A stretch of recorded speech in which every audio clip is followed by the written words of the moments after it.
Hi friends, welcome to my channel. ನಿಮ್ಮ ಮನೆ ಮಗಳು ಶಿಲ್ಪ ಮಾಡುವ ನಮಸ್ಕಾರಗಳು. ಎಲ್ಲರೂ ಹೇಗಿದ್ದೀರಿ? ಆರಾಮಿದ್ದೀರಿ? ನಾವು ಆರಾಮಿದ್ದೀವಿ ರೀ. ಇವತ್ತು ಮಧ್ಯಾಹ್ನದಿಂದ ಲಾಗ್ ಚಲೋ ಮಾಡಕತ್ತೇನೆ ರೀ. ಇವತ್ತು ಗೀ ರೈಸ್ ಮಾಡಿ ಅದ್ರ ಜೊತೆಗೆ ಸೈಡ್ ಬ್ಯಾಳಿಕಾಳು ಬ್ಯಾಳಿ ಡಾಲ್ ಮಾಡ್ಬೇಕಂತ ಮಾಡೇನಿ ರೀ. ನೋಡಿರಿ, ಈ ವಿಡಿಯೋನ ನಿಮ್ಮೊಟ್ಟಿಗೆ ಶೇರ್ ಮಾಡ್ಕೊತೇನೆ ರೀ. ಇವತ್ತಿನ ಲಾಗ್ ಬರ್ರಿ. ತೋಟ ಅಕ್ಕಿ ತೊಗೊಂಡೇನಿ. ಇವಾಗ ಇದನ್ನು ಜೀರಾ ರೈಸ್ ರೀ. ಇದನ್ನ ನೀರು ಹಾಕಿ ತೊಳ್ಕೊತೇನೆ ರೀ 2 ಸರಿ. ಇದು ಜೀರಾ ರೈಸ್ಗೆ ಎಲ್ಲ ಹಾಕಿ ಕುಕ್ಕರಲ್ಲಿ ಮಾಡ್ತಾರೆ. ನಾನು ರೈಸ್ ಮಾಡಿಟ್ಕೊಂಡು ಆಮೇಲೆ ಅನ್ನಕ್ಕೆ ಇದು ಹಾಕ್ಯಂತೇನೆ ರೀ. ಮೊದಲು ರೈಸ್ ಮಾಡ್ಕೊತೇನೆ ರೀ.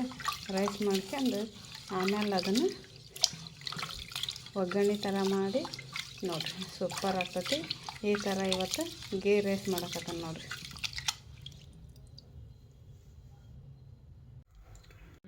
ಇವಾಗ ಒಂದು ಬಾಣಲೆ ತೊಗೊಂಡನಿ. ಅದಕ್ಕೆ ಒಂದು 4 ಸ್ಪೂನು ಎಣ್ಣೆ ತೊಗೊಂಡೇನಿ ರೀ. ಇವಾಗ ಇದಕ್ಕೇನು ಮಾಡ್ಕೊಂತಾನೆ, ಸ್ವಲ್ಪ ತುಪ್ಪ ಹಾಕ್ಯಂತಾನೆ ನೋಡಿರಿ. ಇಷ್ಟು ಇದು ತುಪ್ಪದಾಗ ಮಾಡಿದ್ರೆ ಚೆನ್ನಾಗಿ ಬರ್ತೈತೆ ರೀ. ಸರಳವಾಗಿ ಈ ಥರನೂ ಮಾಡ್ಕೋಬೋದು ನೋಡಿರಿ. ಇವಾಗ ಇದಕ್ಕೆ ಒಂದು 4 ಏಲಕ್ಕಿ, ಲವಂಗ, ಚಕ್ಕೆ ಹಾಕ್ಯಂತಾನೆ ರೀ. ಇದು ಹೂವು ಅಂತಾರಲ್ಲ ರೀ, ಚಕ್ರ ಮಗು ಹೂವು, ಅದನ್ನ ಹಾಕ್ಯಂತಾನೆ ನೋಡಿರಿ. ಪಲಾವ್ ಎಲೆ ಥರ ಇದನ್ನ ಫ್ರೈ ಮಾಡ್ಕೊಂತಾನೆ ನೋಡಿರಿ. ಇವಾಗ ಇದಕ್ಕೆ ಸ್ವಲ್ಪ ಕರಿಬೇವು, ಜೀರಿಗೆ,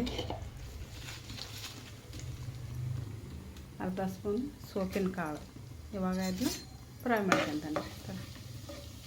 ಎಷ್ಟು ಈಸಿಯಾಗಿ ಸರಳವಾಗಿ ಮಾಡ್ಕೋಬೋದು ನೋಡಿರಿ. ಇದನ್ನು ಆ ಥರ ಕುಕ್ಕರ್ ಒಳಗೆ ಮಾಡಿದ್ರೆ ಬರ್ತೈತಿ. ಇದು ಸರಳವಾಗಿರೋ ಮೆಥಡ್ ಸೂಪರಾಗಿರ್ತೈತೆ ರೀ. ಇದು ತಿನ್ನೋಕೆ ಭಾಳ ರುಚಿಯಾಗಿರ್ತೈತೆ ರೀ. ಈ ಥರ ಫ್ರೈ ಆದಮೇಲೆ ಇವಾಗ ಇದಕ್ಕೆ ಗೋಡಂಬಿ ಹಾಕ್ಯಂತಾನೆ ನೋಡಿರಿ.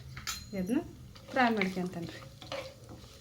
ಈ ಥರ ಫ್ರೈ ಆಗ್ಬೇಕ್ರಿ. ಇದು ಕಲರ್ ಚೇಂಜ್ ಆಗ್ಯವರೆಗೆ ಫ್ರೈ ಮಾಡ್ಕೊಂತಾನೆ ರೀ. ಮೀಡಿಯಮ್ ಸೈಜ್ ಉರಿ ಒಳಗೆ ಫ್ರೈ ಮಾಡಕತ್ತಾನೆ ನೋಡಿರಿ. ಅದನ್ನು ಕಲರ್ ಈ ಥರ ಚೇಂಜ್ ಆದಮೇಲೆ ಇವಾಗ ಇದಕ್ಕೆ ಹೆಚ್ಚಿಟ್ಕೊಂಡಿರೋ ಈರುಳ್ಳಿ ಹಾಕ್ತಾನೆ.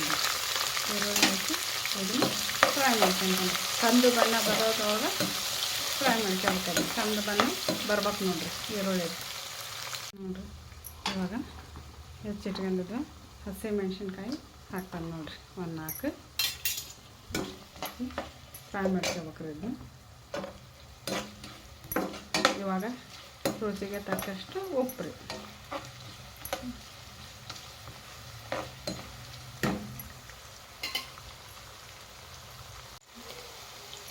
ಹಾಕಿ ಇದನ್ನು ಮಿಕ್ಸ್ ಮಾಡ್ಕೊಂಡಿದ್ದೀವಿ. ಇಷ್ಟೆಲ್ಲ ಆದಮೇಲೆ ನೋಡಿರಿ, ಕಲರ್ ಎಲ್ಲ ಚೇಂಜ್ ಆತಲ್ಲ ರೀ.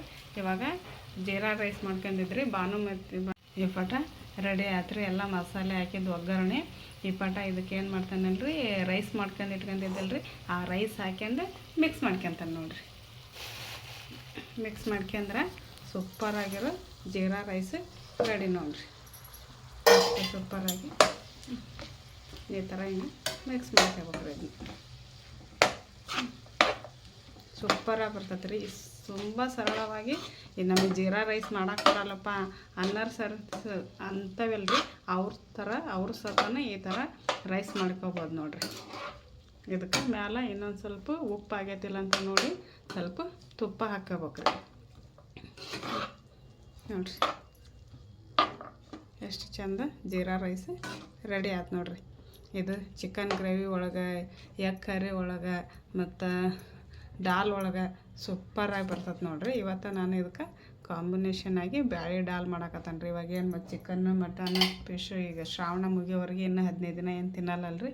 ಹಾಗಾಗಿ ಫೈನಲಿ ಗೀ ರೈಸ್ ರೆಡಿ ಆಯಿತು. ತುಂಬ ಸುಲಭವಾಗಿ ಮತ್ತು ಸಿಂಪಲ್ಲಾಗಿ ಈ ಥರ ಗೀ ರೈಸ್ ಮಾಡ್ಕೋಬೋದು ನೋಡಿರಿ. ಸೂಪರಾಗಿ ತುಂಬ ಟೇಸ್ಟಿಯಾಗಿ ಇರ್ತದೆ ನೋಡಿರಿ. ತುಪ್ಪ ಹಾಕಿರ್ತಾವಲ್ಲ ರೀ, ಮೊದಲು ಮ್ಯಾಲೆ ಹಾಕಿರ್ತಾವಲ್ಲ ರೀ, ಹಾಗಾಗಿ ಸೂಪರಾಗಿ ಇರ್ತದೆ ರೀ. ಒಂದು ಸಾರಿ ನೀವು ಮಾಡಿ ನೋಡಿರಿ, ಎಷ್ಟು ಸಖತ್ತಾಗಿ ಬರ್ತೈತೆ ಅನ್ನೋದ್ರಿ. ಈ ಥರ ಸೂಪರಾಗಿರೋ ಸಿಂಪಲ್ಲಾಗಿ ಗೀ ರೈಸ್ ರೆಡಿ ಆಯ್ತು ನೋಡಿರಿ ಫ್ರೆಂಡ್ಸ್. ಈ ವಿಡಿಯೋ ಇಷ್ಟ ಆದರೆ ನಿಮಗೆ ಲೈಕ್ ಮಾಡಿ, ಕಮೆಂಟ್ ಮಾಡಿ, ಸಬ್ಸ್ಕ್ರೈಬ್ ಮಾಡ್ಕಿರಿ ಫ್ರೆಂಡ್ಸ್.